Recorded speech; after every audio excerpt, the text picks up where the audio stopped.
everyone. Thank you for joining us for Joy in Our Town. I'm Aaron Motley. Joy in Our Town brings you information regarding the issues and problems we face in our local communities in hopes of finding some solutions. Well, is the face of the American family a dying breed as we know it? Here to answer that question is Danielle Rudolph, and she is an urban agent with the Alabama Cooperative Extension System. She's going to talk to us today about the conventional family and to find out what's happening to it. Thank you for being with us on Joy in Our Town today. Hi, how are you? Okay, we want to just kind of talk about this. The traditional family, as people think about it, with a mother, a father, and children. That seems like it's not the norm anymore. Maybe you can talk to us about what's going on. Well, it's not the norm. When we think about the traditional family, as you said, the traditional family has been the married parents with 2.5 kids and a pet. Now we look at the family structure, and there are so many different dynamics that come to mind. We have a single parent home, which is becoming more prevalent now, usually headed by the mother. We have step families when a spouse remarries and then there are other children. We have a step family, the blended family, which is that, and we have grandparents who are now raising grandkids, or relatives who are now taking care of relatives' children. They're the primary caregivers. So the face of the family is changing a lot. We have interracial families and also same-gender families, parents. So it is changing greatly. So back 50 years ago, we remember seeing Leave It to Beaver. The Cleavers were the idea of American family, and it's not so anymore. It's not as much. Okay, well, when we're looking at these changes, are they really, can we say it's a bad thing, a good thing, or maybe just something that's so different that we're having to make adjustments to see how to deal with these different changes and maybe redefine some of what we have thought a family can be? It's more redefining what we think the idea of family is, because we are more accepting of the changes that are occurring in society. As situations happen, we have to make adjustments for it, and that's how these families are coming about. The traditional family, the nuclear family, is not distinct at all. It is. It's just not the most prevalent anymore because of how society is changing. Okay. How has divorce played a part in this change of the nuclear family? Divorce has played a major role in the face of the family changing. The divorce rate is steadily increasing because of many of the issues that we see with the economy, the family, just communication within the relationship, there's strain on the relationship from outside. The divorce rate is, there are more than over 1,000 cases per year, where there used to be 10, 20 years ago, 100 cases per year of divorce. And most people, once they are divorced, they choose not to remarry. And so we're more accepting of singlehood now, too. There's a week set aside to celebrate being single. Wow. Yes, there's the National USA Week, National Unmarried and Single Americans Week, the third week in September of every year. So we're more accepting of being single. We don't think it's lonesome. We celebrate it.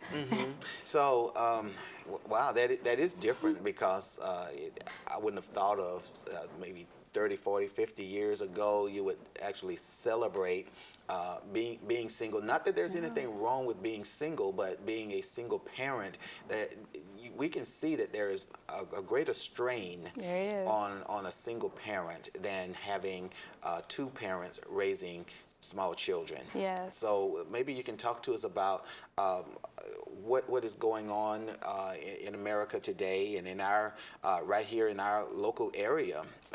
There's some things that's being done to change this, or you mentioned that it's being accepted more.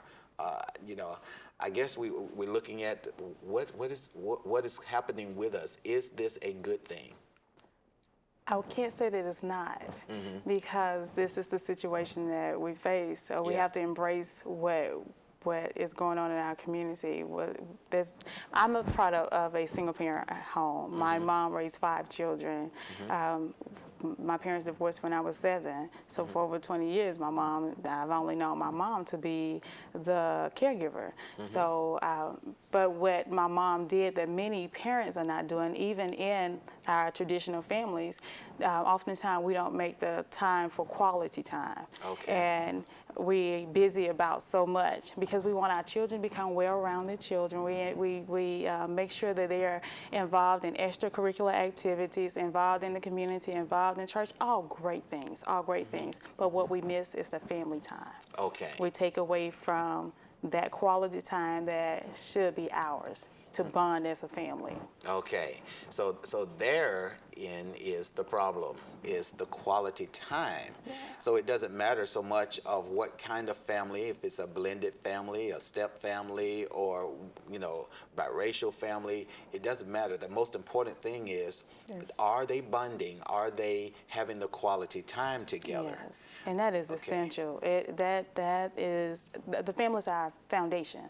The family is our identity. The family is our validation. The family instill in us the values and our values and beliefs. The family is our foundation. Okay. It is what we should be able to rely on. It should be the strongest unit that we have. It should be our support system. And when we don't take the time to nurture that, then our children look for outside escapes. They look for others to validate them as a person. They look for outlets with their friends. They rely on the TV, on the radio for role models, and their role models should be right there in their home. Yes. They should look to their parents and look up to their parents. They should look to their siblings for support, and that's not always the case.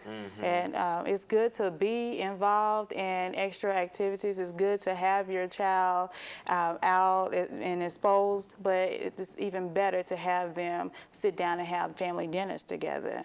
One initiative that we have that we just start supporting this year is Family Day. Okay. Family Day is a national initiative launched by the National Center of Substance Abuse at Columbia University, CASA, the Center of Addiction and Substance Abuse. And it is a day set aside just to encourage parents to eat frequent family dinners as a way of reducing risky behaviors in youth. Wow. Because the more you eat together, the more you talk. The more you talk, the more you know what's going on in that child's life. It's not as much important what you're talking about sometimes, is talking. it? Just talking, just Yes. interacting, hearing the voice of your children, hearing the voice of the parents. And you're right, eventually you're going to get into the deeper things that's going on Exactly. inside of their Exactly. minds, and you do get to know each other. Yes, you do. It's important to know your family, isn't it? Yes, it is. It really is. And when you know that, and just a joke Yeah. at the dinner table can spark a conversation, or it can let that child know, hey, my parent is cool. I can talk to my parent about an issue. Or I can go to my parent and laugh, or we can hang out. If my parent is not, that authoritative figure that we often see, my parent is a parent, and a friend. I should be able to go to my parent first to talk about what I'm dealing with instead of looking at my friends for solutions that are not always the best.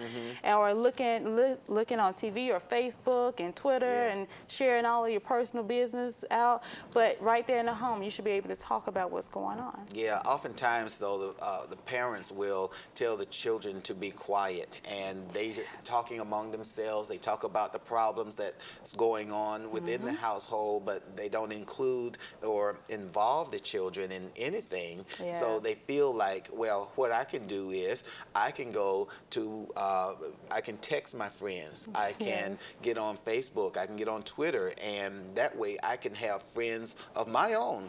And if they want me to be quiet, then I'll be quiet and go in my own little corner. And we miss our child. And we miss them. We miss the opportunity to really share with them and have them share with us. Yes. Because again, a family is our identity, it's our foundation, our values and beliefs. A family should be our support, but instead we look outside for it because we don't take the time. Okay, and again, we want to emphasize that it doesn't matter so much what the family looks like, Yes. in the many different dynamics that we see, but it's a matter of finding love and acceptance in the home and knowing each other. So maybe you can give us some tips here that you all are working on to try to change this idea of, you know, families just coming apart. What are some of the things that you could say are some good ideas for parents as well as children to maybe cause them to come back together? Just take the time, plan time, just like you plan time to go shopping, you plan time for vacations are always great, but you can do staycations, stay at home and do something. My favorite activities with my family, my siblings, 5 of us, my mom, at a young age, we had picnics at the house, in the yard. That was great. I remember that. She played in the yard with us. We recently went to the park and just walked around the park, went down to the biblical garden there and walked around, looked at the ducks, fed the ducks. That's quality time and inexpensive. You know, exactly, inexpensive. That's very good. You can camp out in the backyard. That's a great idea. Yes. Family movie nights. That's good. That's good. And you don't even have to go out now to see a movie. You can get one from a video store, and as long as the family is doing something together, there's still board games that they can play together. Just being creative. And I think what you're saying is they need to create memories, because you keep saying, I remember when. I remember when. And you know how important that is. That causes a foundation for your character, doesn't it? It does. When you think back on, you remember when, what does that do for a person? And you can share that years to come for your children, your grandchildren.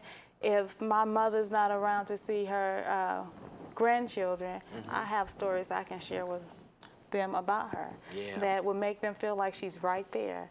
And that love that I feel for her, I mean, the world can feel it too. We should capture the moments that we're given. We should take advantage of the time that we're given, because every moment is a gift. And if we don't take the time, we're going to look back and have regrets. And the people in our lives are important to us, and we should make sure they know that and that we're concerned about them. And the long-term effect, do you think it causes people to live longer? I think it does give a great peace of mind. It does. Okay. All about getting the family back together again. So we appreciate you, Danielle Rudolph, for being with us on Joy in Our Town today and sharing all that with us. We hope that families can pull together. We're hoping the same. Thank you. Thank you so much. There's more to come on Joy in Our Town. Stay with us. We'll be right back.